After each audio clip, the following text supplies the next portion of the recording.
Hi everyone, welcome to our social science class. Today's class is about the Kalinga War. We mentioned this in the last class. Remember what it was? It was after the Kalinga War which caused the death and devastation of many people that Ashoka adopted Buddhism. Kalinga യുദ്ധത്തിന് ശേഷം അശോക ചക്രവർത്തി ഇനിയും യുദ്ധം ചെയ്യുകയില്ലെന്ന് തീരുമാനിക്കുകയും ബുദ്ധമതം സ്വീകരിക്കുകയും ചെയ്തു. ഇതിന് അദ്ദേഹത്തെ പ്രേരിപ്പിച്ചത് കലിംഗ യുദ്ധത്തിൽ ഉണ്ടായ നാശനഷ്ടങ്ങളും മരണങ്ങളും ഒക്കെയാണ്.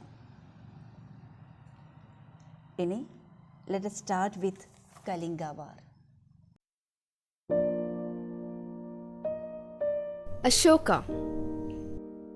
Ashoka was headquartered in Magadh in Bihar.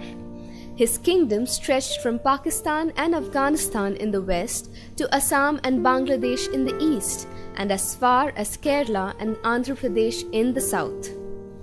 Within 8 years of ascending the throne, Ashoka expanded his empire to regions in Iran and Persia. His quest to expand his empire, however, would change after the bloody battle of Kalinga. In his younger days, Ashoka is said to have had a massive temper and was considered to be a very cruel person. He was nicknamed Chand Ashoka, which meant Ashoka the Fierce. Kalinga was a state in the fertile land between Godavari and Mahanadi rivers. Ashoka invaded this kingdom after they refused to bow down to him. It is said that 100,000 soldiers of the Kalinga army died in this war, and Ashoka too lost around 10,000 of his men. After the battle, Ashoka was very moved by the devastation he had caused. He saw burnt houses and scattered corpses all around, and the wails of the mourners pierced his ears. Ashoka adopted Buddhism soon after, embracing its message of peace. He made it the state religion and propagated its message within the boundaries of his kingdom as well as other parts of the world. He built thousands of stupas and viharas that stand until today. During his reign, Ashoka built many universities, water transit and irrigation systems to promote trade and agriculture. No more war. When Ashoka ascended the throne, he waged many wars to expand his empire. He sent a message to the king of Kalinga demanding his surrender, but the king of Kalinga refused the demand. Ashoka the Great had fought many battles during the beginning of his reign.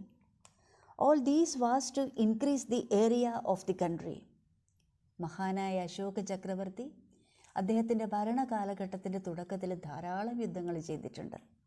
അതൊക്കെ തന്നെയും to increase the area of his country, സ്വന്തം രാജ്യത്തിൻ്റെ വിസ്തൃതി വർദ്ധിപ്പിക്കാൻ വേണ്ടിയിട്ടുള്ളതായിരുന്നു. Before the Kalinga war began, he send a message to the king of Kalinga demanding his surrender. അപ്പോൾ കലിംഗയുമായിട്ട് യുദ്ധം ചെയ്യുന്നതിന് മുൻപ് അശോക ചക്രവർത്തി കലിംഗ രാജാവിന് ഒരു സന്ദേശം, ഒരു മെസ്സേജ് സെൻഡ് ചെയ്യുന്നു. അതായത് അദ്ദേഹം കലിംഗ രാജാവിനോട് കീഴടങ്ങാൻ ഉള്ള ഒരു ഡിമാൻഡ് വെച്ചുകൊണ്ട്, അതായിരുന്നു സന്ദേശം. But the king of Kalinga refused the demand. എന്നാൽ അഭിമാനിയായ കലിംഗ രാജാവ് അശോക ചക്രവർത്തിയുടെ ആവശ്യം നിരാകരിക്കുകയാണ് ചെയ്തത്. In 261 BC, Ashoka led a huge army against Kalinga. The freedom-loving people of Kalinga put up a stiff resistance against the attack of Ashoka. Contrary to Ashoka's expectations, Kalinga came close to victory on a number of occasions, but ultimately the victory was Ashoka's. Ashoka ചക്രവർത്തിയുടെ കീഴടങ്ങണമെന്നുള്ള സന്ദേശത്തെ തിരസ്കരിച്ചതുകൊണ്ട് കലിംഗയിലേക്ക് in 261 BC-യിൽ Ashoka അദ്ദേഹത്തിൻ്റെ ആർമിയെ അവിടേക്ക് നയിച്ചു. The freedom loving people of Kalinga put up A stiff resistance against the attack of Ashoka. എന്നാൽ അശോക ചക്രവർത്തിയുടെ ആക്രമണത്തെ സ്വാതന്ത്ര്യ സ്നേഹികളായ കലിംഗ രാജാവും അദ്ദേഹത്തിൻ്റെ സൈന്യവും വളരെ ധീരമായിട്ട് തന്നെ ചെറുത്തുനിന്നു. Emperor Ashoka thought he could easily conquer Kalinga, but contrary to his expectations, Kalinga came close to victory several times. Ashoka ചക്രവർത്തി വിചാരിച്ച് വളരെ ഈസി ആയിട്ട് കലിംഗയെ പരാജയപ്പെടുത്താമെന്ന് അദ്ദേഹത്തിൻ്റെ വിചാരത്തെ അട്ടിമറിച്ചുകൊണ്ട് അദ്ദേഹത്തിൻ്റെ പ്രതീക്ഷയ്ക്ക് വിപരീതമായിട്ട് കലിംഗ സൈന്യം പല പ്രാവശ്യം വിജയത്തിനടുത്ത് വരെ എത്തി. But ultimately the victory was Ashoka's. എന്നാൽ അന്തിമ വിജയം അശോക ചക്രവർത്തിക്കായിരുന്നു. അങ്ങനെ കലിംഗ വാറിൽ അശോക ചക്രവർത്തി കലിംഗ രാജ്യത്തെ പരാജയപ്പെടുത്തി. The battlefield was filled with corpse of soldiers of both sides. Vultures hovered over the heap of dead bodies. The sufferings of those who had lost their limbs, lamenting of the orphan children, despair of widows. See the description of the battlefield here. യുദ്ധരംഗമല്ല, യുദ്ധത്തിന് ശേഷമുള്ള യുദ്ധക്കളത്തെക്കുറിച്ചുള്ള യുദ്ധഭൂമിയെക്കുറിച്ചുള്ള ഒരു വിവരണമാണിത് ഇവിടെ പറയുന്നത്. The battlefield was filled with corpse of soldiers of both side. യുദ്ധഭൂമിയുടെ ഇരുവശങ്ങളിലുമായിട്ട് സോൾജേഴ്സിൻ്റെ ഡെഡ് ബോഡീസ് കൂട്ടിയിട്ടേക്കാണ്. Vultures hovered over the heap of dead bodies, അതിനു ചുറ്റും വട്ടമിട്ട് പറക്കുന്ന കഴുകന്മാർ. The sufferings of those who had lost their limbs, കൈകാലുകൾ നഷ്ടപ്പെട്ട ആളുകളുടെ സങ്കടങ്ങൾ, അവരുടെ സഫറിങ്സ്, അവരുടെ ബുദ്ധിമുട്ടുകൾ. Lamenting of the orphan children, അനാഥരാക്കപ്പെട്ട കുഞ്ഞുങ്ങളുടെ നിലവിളികൾ. ഡെസ്പെയർ ഓഫ് വിഡോസ്, ഭർത്താവ് നഷ്ടപ്പെട്ട സ്ത്രീകളുടെ സങ്കടങ്ങൾ. അങ്ങനെ ആ യുദ്ധക്കളം അതീവ വേദനാജനകമായിരുന്നു. These sights overwhelmed Ashoka. He realized that such a victory was meaningless. Soon Ashoka became an ardent follower of Buddhism and continued his reign based on Buddhist principles. These sights overwhelmed Ashoka. He realized that such a victory was meaningless.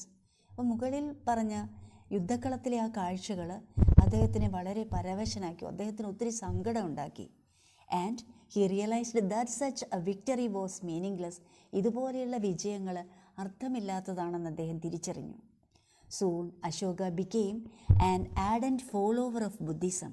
അദ്ദേഹം ഈ കലിംഗ യുദ്ധത്തിന് ശേഷം ബുദ്ധമതത്തിൻ്റെ തത്വങ്ങളിൽ ആകൃഷ്ടനാവുകയും അദ്ദേഹം ബുദ്ധമതം സ്വീകരിക്കുകയും ശേഷിച്ച അദ്ദേഹത്തിൻ്റെ ഭരണകാലം Buddhist പ്രിൻസിപ്പൽസിൻ്റെ അടിസ്ഥാനത്തിലുള്ളതാവുകയും മാത്രമല്ല, അദ്ദേഹം ബുദ്ധമത പ്രചരണത്തിനായിട്ട് തൻ്റെ ശേഷിച്ച ജീവിതം മാറ്റിവെക്കുകയും ചെയ്തു. അങ്ങനെ നമ്മളിന്ന് കലിംഗ യുദ്ധത്തെക്കുറിച്ച് മാത്രമാണ് പഠിച്ചത്. ഓക്കെ, കലിംഗ യുദ്ധവും അതിനുശേഷം അശോക ചക്രവർത്തിക്കുണ്ടായ മാറ്റങ്ങളും നമ്മൾ പഠിച്ചു. ഇനി ഇതിൻ്റെ കണ്ടിന്യൂവേഷൻ നമുക്ക് അടുത്ത ക്ലാസ്സിൽ പഠിക്കാം.